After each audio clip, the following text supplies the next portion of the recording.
All right, let's dive in. Imagine this scene. Okay. It's almost cinematic. Picture a lone figure just walking, totally calm, even though there's this wind whipping around, and she's approaching the edge of a high-security military checkpoint, Fort Laramie. Now, this is the place where, everything's checked. Every uniform, every badge, every single ID card. Meticulously, the air kind of hums with aircraft noise, tarmacs gleaming under this pale morning sky, still got that orange haze from jet fuel hanging around. But this woman, she doesn't have any of that official stuff. No uniform, no badges. She's just this quiet silhouette against the light carrying like a single worn canvas duffel bag. And that immediately sets off alarms, right? Maybe not literal alarms yet, but in the guards' minds. They're seasoned, they're suspicious by nature, they're getting ready for what they probably think is just some, I don't know, unusual but routine check. Exactly. So they order her to empty the bag, and they don't just ask, they dump it. Everything onto this cold metal table. They're tearing through compartments, even pulling at the lining. And what do they find? The most mundane stuff. Toothbrush, a notebook that looks like it's seen better days, half a pack of gum. Stuff anybody might have. Right. And at first, they kind of scoff. Maybe one of them lets out a little laugh, just at how ordinary it all is. They don't even bother asking her name at this point. Just get through the procedure, clear this weird situation. But then it happens. One of the guards just freezes. Stops completely. Yeah. His fingers, which were just ripping through her stuff, they start to tremble. He's staring, like wide-eyed, at something tucked way down under a rolled-up T-shirt, something metallic, heavy, right at the bottom of the bag. And that's the moment, isn't it? That silence that just falls. Because what he's found, it's not just some object. It's a revelation. What could possibly make these hardened military guys? You've got Private Kelman, he's new, maybe a bit cocky still, and then Corporal Mathis, the experienced one, instincts, always sharp, what makes them stand utterly perfectly still. Yeah, what hidden thing found just like that could command such instant, unspoken respect from guys who live by the book, by the chain of command? This isn't just any emblem. It's the kind nobody touches, the kind that whispers about a history that's way deeper, way more dangerous than any official file you could ever pull up. It's a symbol very, very few people even know exists, let alone carry. And what it implies, well, it completely changes everything about that morning encounter. And that, right there, that's the core of what we're exploring today. We're doing a deep dive into two, frankly, incredible accounts. They piece together this extraordinary story of one individual who exists not just outside the official lines, but someone who's been actively, deliberately erased from them. She's a ghost, essentially. And her silent actions, the very fact that she's even there, they speak volumes. They force a world obsessed with official channels and documents to acknowledge her value, her undeniable importance. So we're going to unpack how an identity that's been wiped, completely scrubbed from all records can paradoxically become the ultimate protection, not just for her, but maybe for the very systems she understands so well. And why some legends, some incredibly capable people, choose to operate entirely off the books. Their impact just echoes way beyond any official thank you or medal. Okay, so let's start back at that checkpoint of Fort Laramie. That's where this whole thing kicks off, where perceptions just shatter. She was spotted way before she even got close to the gate itself. You have to picture that solitary figure just striding with this unnerving calm across the wind-blown boundary of the base, backlit by that pale morning sky. Still got that orange fuel haze, a real contrast to the gleaming tarmac and the security lights everywhere. And what immediately marked her out, what sent that little shiver of unease through the guards, was how completely she didn't fit in. She didn't match anyone. No uniform, no base insignia, no rank visible anywhere. Just a sage green canvas jacket, zipped up neat, sleeves rolled precisely. That duffel bag strap worn smooth, almost shiny from use. Her boots were clean, yeah, but they had that look, hardened by time, by miles, by tough terrain. Definitely not someone lost. No, not at all. She walked with this incredible sense of purpose, like she'd been there before. Like she belonged there more than they did. And that was a really unsettling part for the guards, that sense of belonging where, on paper, she absolutely shouldn't be. So Private Kelman, the rookie, he's the first one to speak. He does that nervous tug on his cap, shifts his weight a bit, kind of casual, like he hasn't quite learned to read the air yet. But behind him, Corporal Mathis, much more experienced, sharp intuition. He subtly adjusts his rifle strap, his eyes narrow, not angry, just wary. Deeply professionally wary. He didn't like it. Not because she looked obviously dangerous, but precisely because she didn't. And he knew, didn't he, from experience, that quiet, unassuming presence that's always worse, far worse than someone shouting or acting aggressively. It implies something hidden, something controlled. Mathis was right to be cautious. Absolutely. You see, the obviously dangerous ones making noise, you can often predict them. Their body language gives them away. Impatience, aggression, it's readable. But this woman, quiet, alone, and just profoundly calm, that kind of unwavering composure, that absolute steadiness, it just doesn't belong at a high security perimeter like this. That's a place for routines, for controlled chaos, for clear authority. Her expression was totally unreadable too, not cold, not impatient, just steady, focused. And her eyes were scanning everything, the gate, the watchtower, the guards, the scanner booth. But not like a tourist taking it in, right? No, more like someone calculating blind spots, assessing vulnerabilities, like she's mentally mapping the whole security layout. That kind of observation screams expertise, a level of competence way beyond what they'd normally encounter. It's unnerving. So Kelman, he's getting flustered now by her silence, and probably by Mathis watching him. He steps forward again, voice a bit strained. ID, please. She doesn't say a word, not a peep, just reaches into her jacket, pulls out this flat laminated card, and hands it over. And this is where it gets even stranger. The card itself. Totally weird. No branch insignia, no rank, no security clearance level, no emblem you'd recognize. Just a barcode. Her full name, Evelyn Shaw, in stark block letters, a date of birth. And this grainy, faded ID photo looked like it had been through the ringer. The source material actually describes it as the kind of badge that didn't belong anywhere and somehow could belong everywhere. Defies categorization, which in itself is a red flag in that environment. Kelman just stares at it, frowning, clearly has no idea what to make of it. He hands it to Mathis. Mathis takes it, taps it against the scanner terminal, and the reader blinks. Yellow. Hold. Not green for go, not red for stop. Just hold. Highly unusual. Almost unprecedented, probably. Yeah. And behind them, a couple of other base personnel, a maintenance tech, a logistics guy they've wandered over waiting to get through. Even an Air Force major is standing back, arms folded, watching, probably expecting this to end in some kind of bureaucratic mess. Mathis clears his throat, voice low, tight. You're not on today's manifest, he says, looking right at her. Still nothing from her. Silence. Kelman tries again. What's your business here? Still nothing. Her expression hasn't flickered. That same steady, unreadable calm, like she's seen this exact scene play out 100 times before at 1,000 other dates. Like she already knows they'll eventually just have to let her through, operating on a totally different level. So Mathis realizes questioning is probably useless at this point. Or maybe it's just instinct kicking in. Yeah, he mutters. Standard procedure. Hold her secondary. That phrase triggers movement.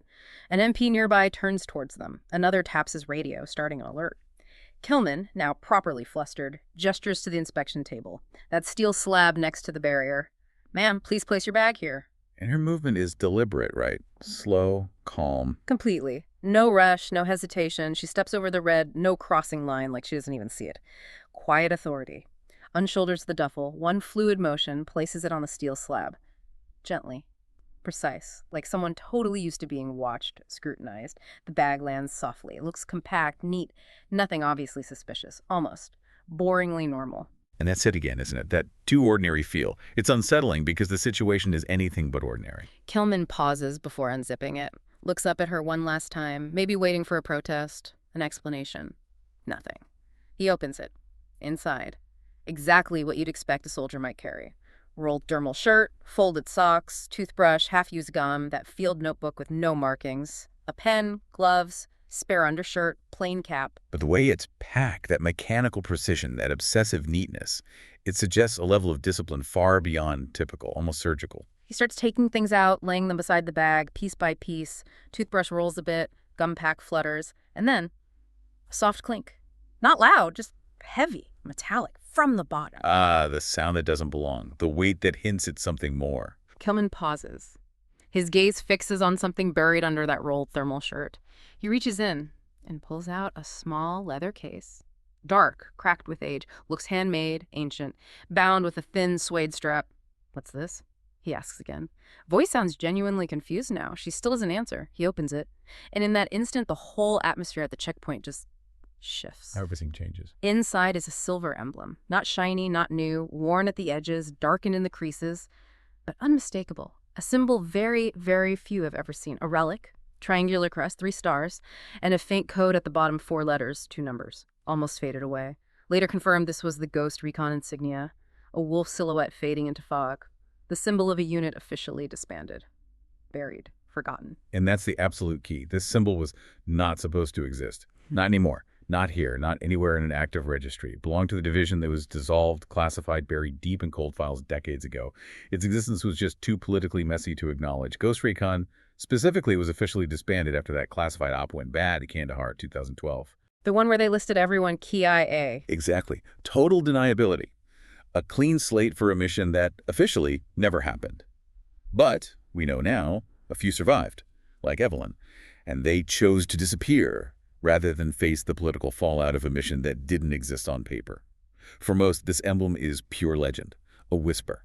Those who'd even heard of it knew better than to speak its name out loud, because, as the source puts it, it wasn't the kind of thing you found, it was the kind of thing that found you, implying a living connection to that erased past. Mathis just inhales sharply, a ragged breath, like the air got punched out of him. His face goes pale. The two MPs nearby, they stop dead in their tracks, mid-conversation. Silent. Kelman blinks. Frozen. Holding the case like it's radioactive, like the air around it's physically different. Mathis clears his throat again, voice rasping, barely a whisper. Where did you get this? And her response? She looks at him, calmly, steadily. Then, without a word, reaches out, takes the case from Kelman's shaking hands, gentle but firm, and tucks it back into the duffel bag, puts it under the shirt like it's just another pair of socks. Mundane, as if the earth-shattering thing he just saw means nothing to her, or is simply normal. That unspoken authority, that assertion of presence, it's powerful.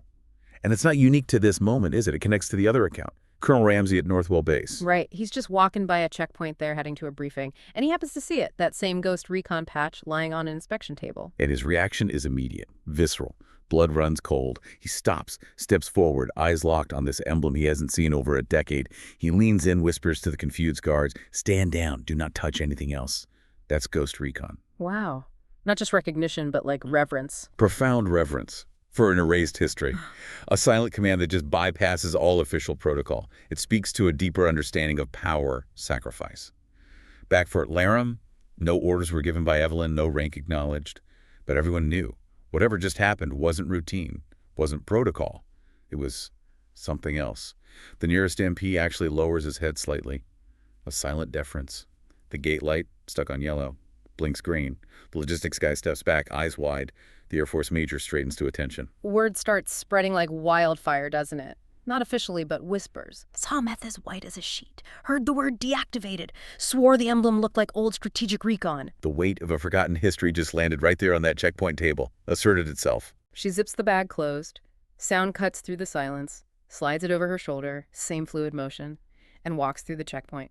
Never breaks pace. Not a single word exchanged since she arrived.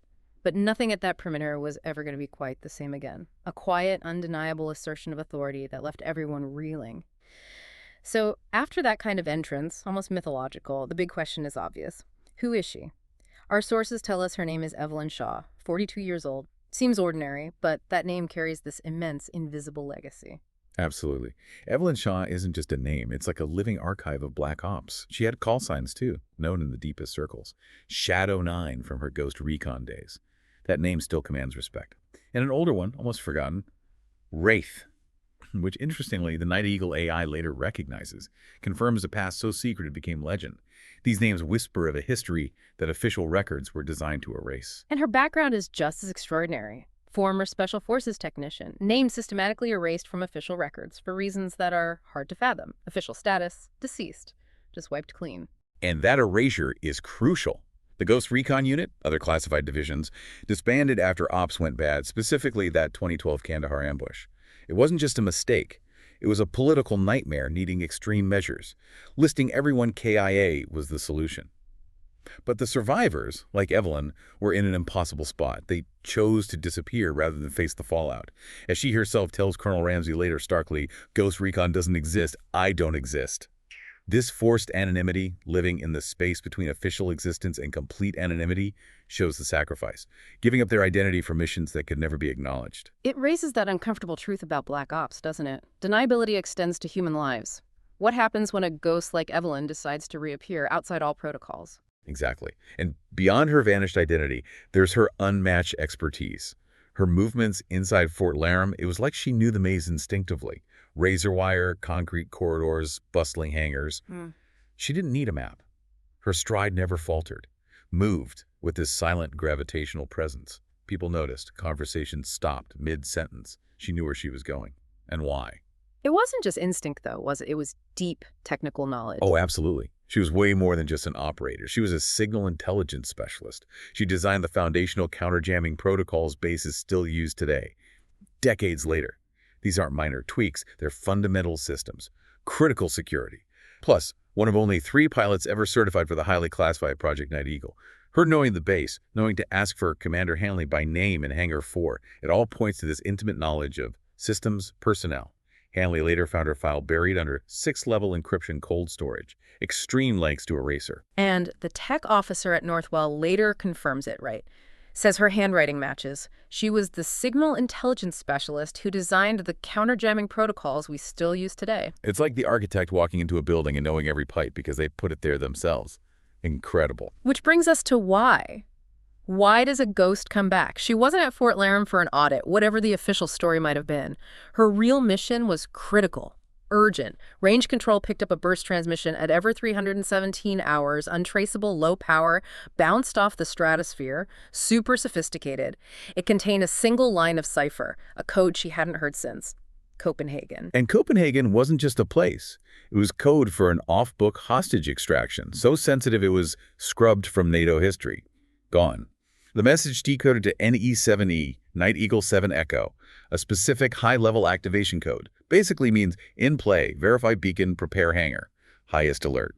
She quickly verified the beacon was pinging from Fort Laram itself, even though it was supposed to be sealed in a vault, dormant for 8 years. Hanley's reaction must have been something.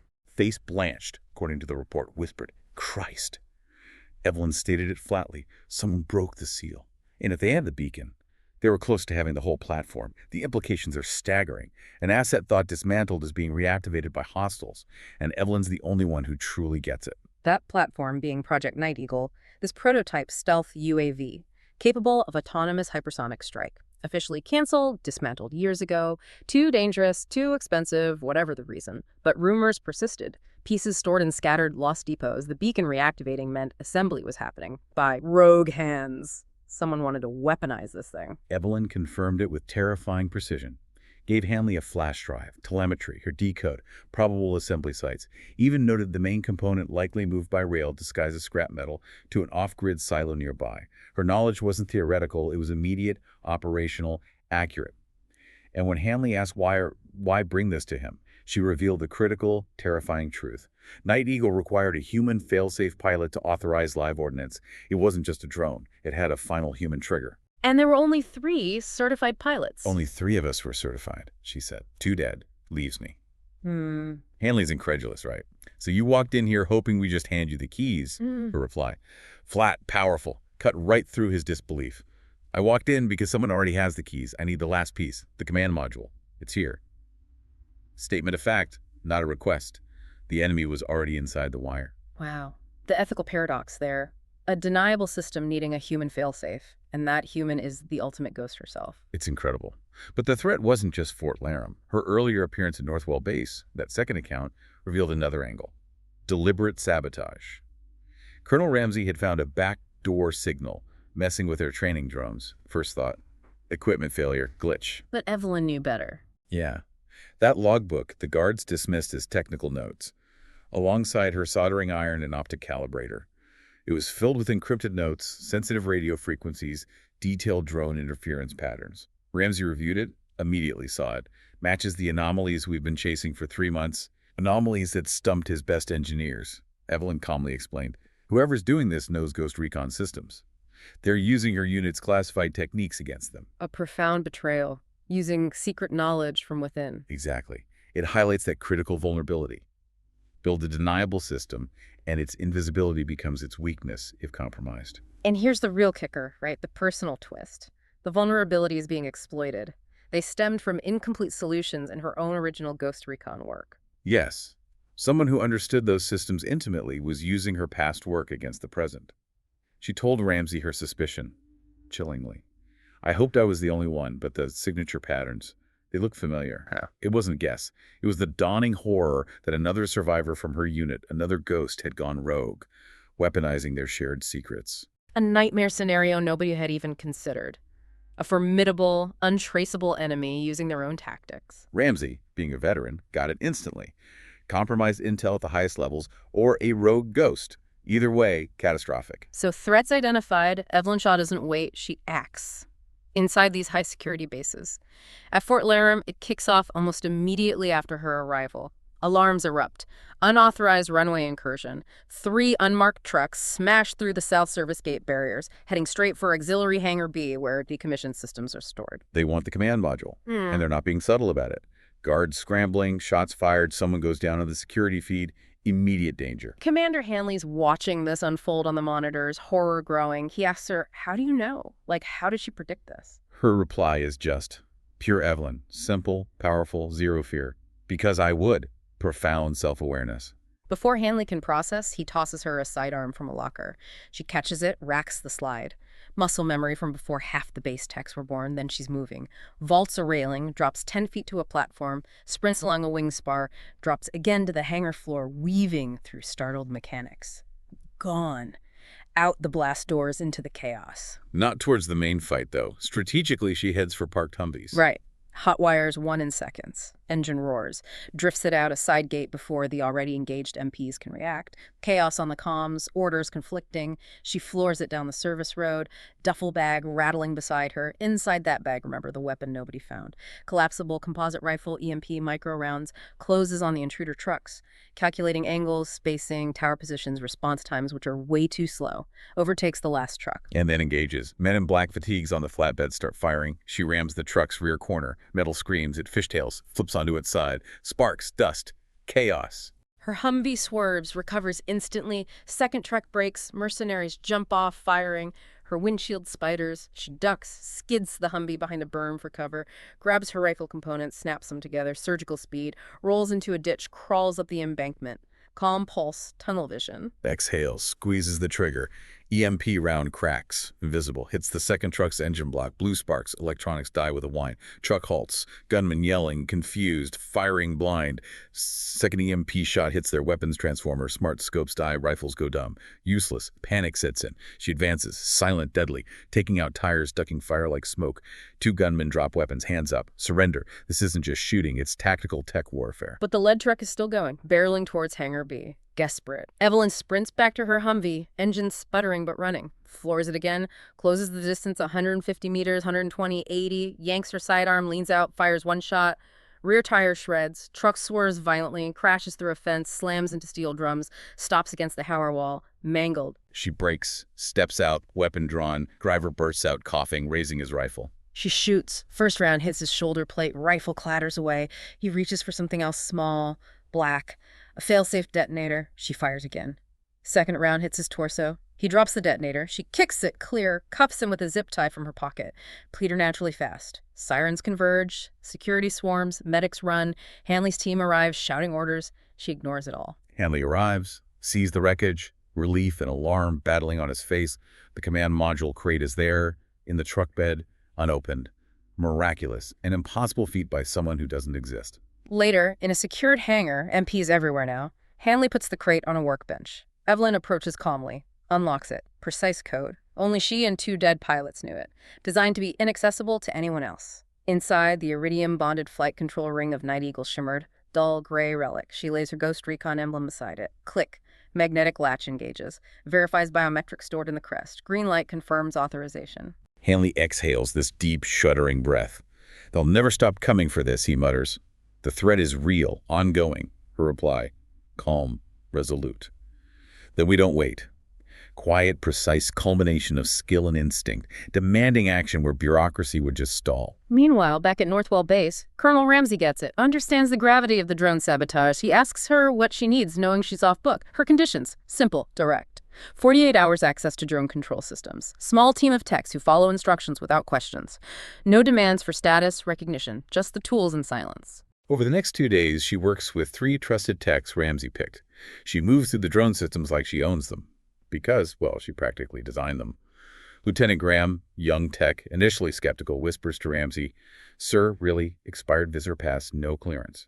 But after 6 hours watching her, skepticism gone, awestruck respect. She installs counter-signal patches that adapt, reprograms fallback frequencies with encryption, not in any current manual, old, forgotten, but devastatingly effective. And crucially, identifies the exact source of the interference.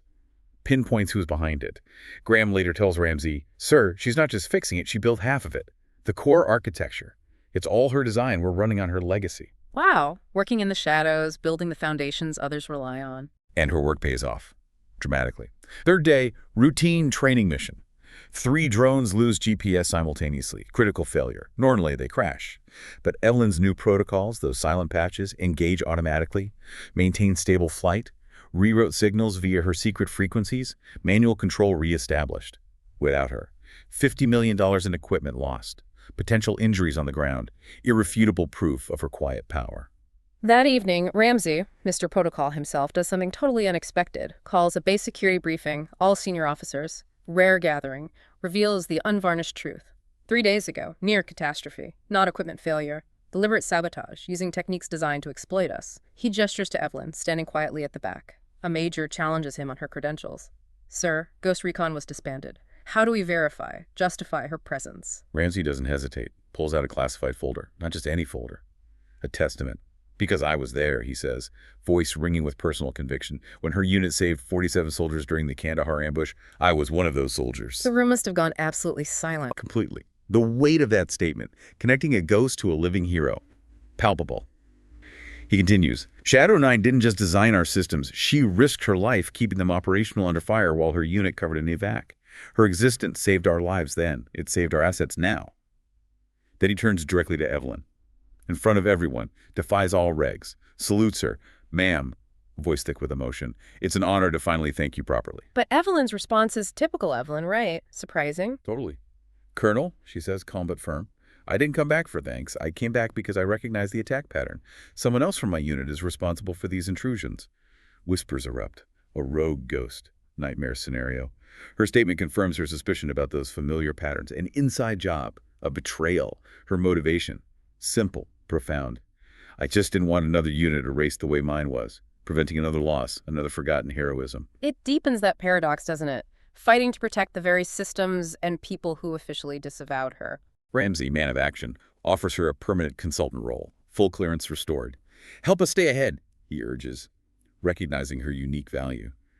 But her terms are clear, uncompromising. "I'll help you catch them, but I work alone. No name in any official databases. Some ghosts are better left that way." Commitment to the mission, not a career. Preventing catastrophe. Her way. It highlights that weird dynamic.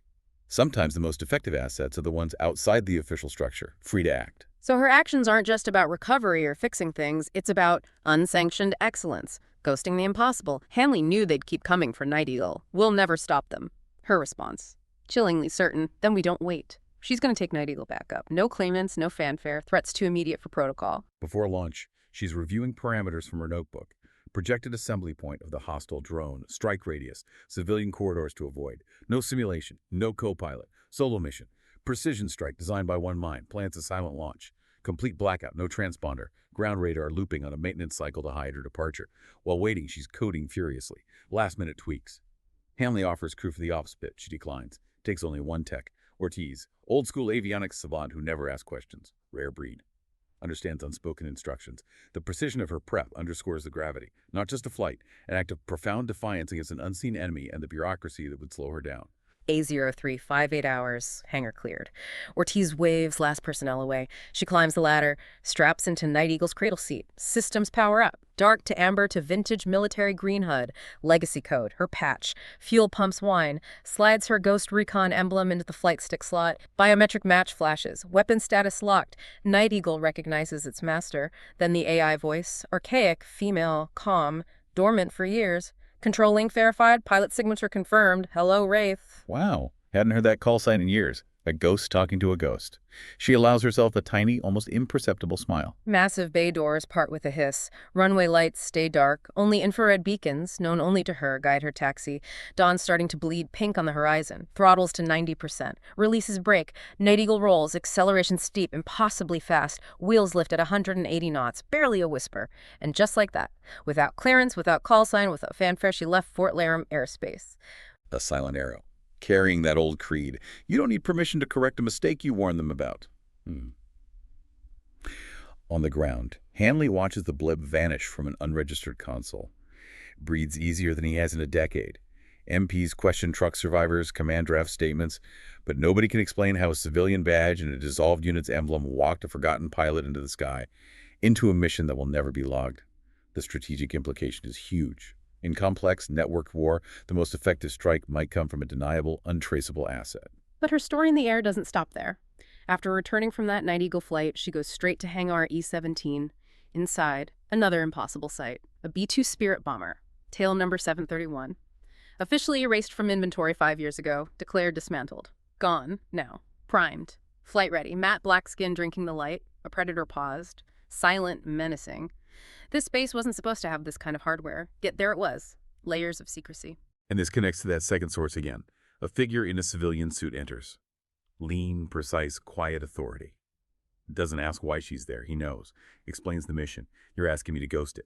Not just fly it. Execute a profile no current pilot can manage without detection. Parabolic arc into a dead zone. No burn drop through hostile airspace over Kashmir. He says the clock moved. Some of us still watch the board, even when the pieces pretend they're off duty. Finishing what she started 10 years ago. An operation sealed, buried, but not forgotten by those who mattered. Admits they need the ghost they built, because some threats don't care about rosters. Some threats require an answer that doesn't exist on paper. The irony is profound. The system that erased her now desperately needs her unique, untraceable skills. The sheer audacity. Ghost plane, ghost pilot, speaks volumes about the threat. Her conditions are, of course, uncompromising. If I take it, flat voice, no emotion, I don't report to ops, no insignia, no black box logs, no logs, nothing official. Then the chilling addendum. Detached, calm. And if I don't return, we don't ask questions. Not seeking glory, seeking to set things right, on her terms. Underscoring absolute deniability, striking contrast to the usual military structure, operates beyond accountability. Success is silent reward. Failure is absolute silence. Her gloved hand trails along the bomber's cool carbon skin. Familiar curves.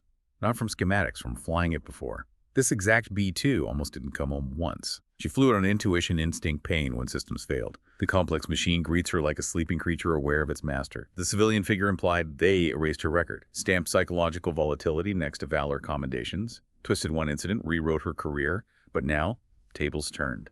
They need her back. Because as he put it, last time anyone pulled off a silent pass over contested airspace at that altitude, they wore your name tag. True capability transcends official recognition. She launches at nightfall. B-2, a silent silhouette, low to the deck, hugging the tree line, banks sharply into black sky. No lights, no signature, no call sign. Disappears from radar, ghost gone. Flies under 500 feet, dead silent.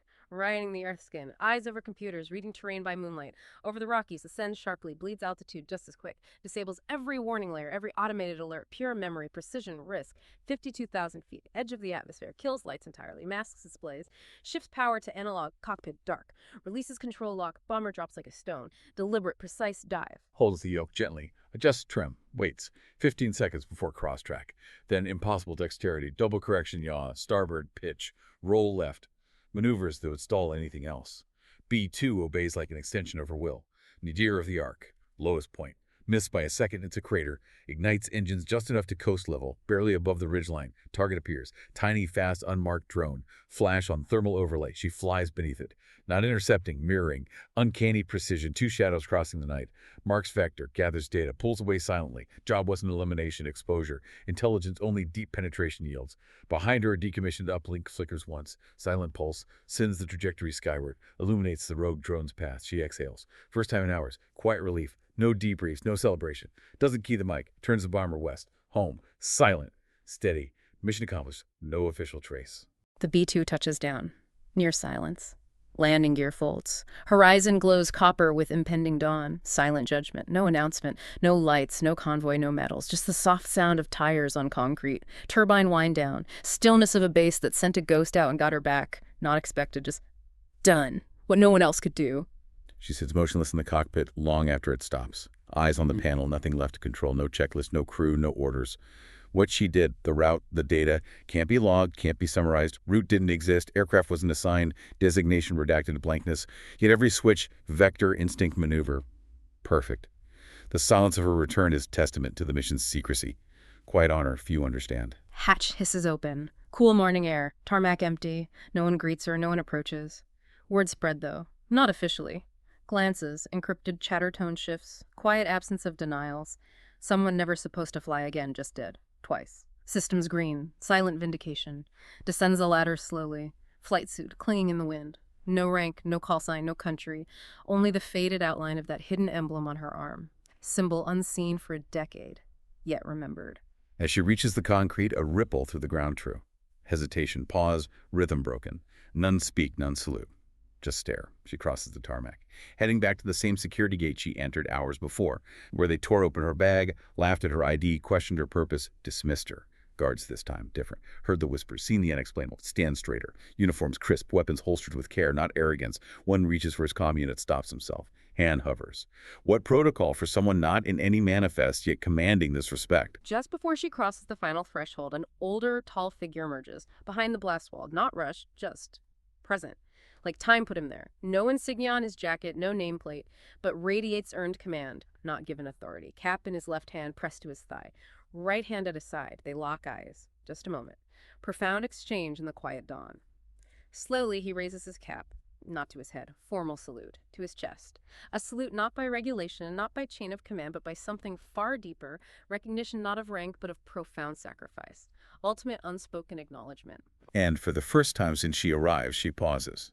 Not to return it, not to smile, not to accept thanks, but because something inside, buried under years of silence, exile, loosens, releases. She looks at him. Really looks.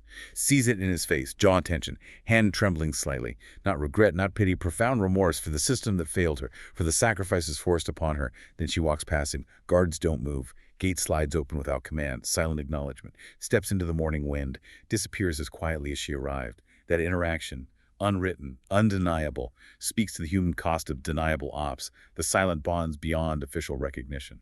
No headlines followed Evelyn. No broadcasts named her. Footage buried, signatures erased, logs purged. But everyone on that base who saw even a flicker, they'd remember. Her name would surface again. Not aloud, but with reverence. Legend whispered among those who understood. And Evelyn, true to form, refused any official rank reinstatement, permanent assignment. As she said, quiet conviction. Didn't come back for recognition, just didn't want another unit erased the way mine was. Purpose was preventing another generation suffering disavowal, forgotten heroism. Instead, return once a week. Civilian clothes. Quietly inspect new drone systems, monitor intrusions, silently shore up defenses. Invisible guardian. Tech team called her Ms. Shaw. Tone of complete, utter respect. Reverence beyond title. 6 months later, drone interference stopped. Completely. Did she stop the rogue, or did her improvements make attacks impossible? Nobody knew for sure. But the base security systems, enhanced by her ghost presence, became a model nationwide. The core message is profound, isn't it? Most important security often provided by people preferring to remain invisible. Their effectiveness lies in deniability, and most valuable expertise often belongs to people no longer seeking official positions. Driven by commitment, not ambition. True honor is quiet. She spoke through action. Impact echoed globally off the books. So, what does this incredible story, Evelyn Shaw, the ghost who returned, what does it really mean for us? It profoundly challenges how we think about heroism, about official recognition. What does it say about a world where the most critical protection, the most vital expertise, often comes from those deliberately unseen? Names erased from the very systems they save. Makes you wonder, how many more Evelyn Shaws are out there? It raises a really important question for all of us, I think. In this age of information overload, where everything's logged, credited, where people chase the spotlight, are we overlooking the truly essential knowledge? The quiet, profound contributions of those who prefer silence. Maybe the most important security isn't just invisible systems, protocols, ranks. Maybe it's in the unseen legends walking among us, operating totally off-grid. We need to look beyond the paperwork, beyond official channels. Learn to respect the people who walked away from recognition, choosing impact over acclaim. Yeah. This deep dive into Evelyn's world, it reminds us. Some warriors don't need to speak to be heard. Some missions, the critical ones, they don't ever really end. We need to protect our legends, maybe? Especially the ones who'd rather be left alone, who choose anonymity for the greater good. Makes you think, where might you find quiet protectors like that in your own life, your own field? Those whose impact is immense, foundational, but whose names you might never ever know. They're the ones reminding us. Just because someone's not in the system doesn't mean they aren't absolutely essential to the whole story.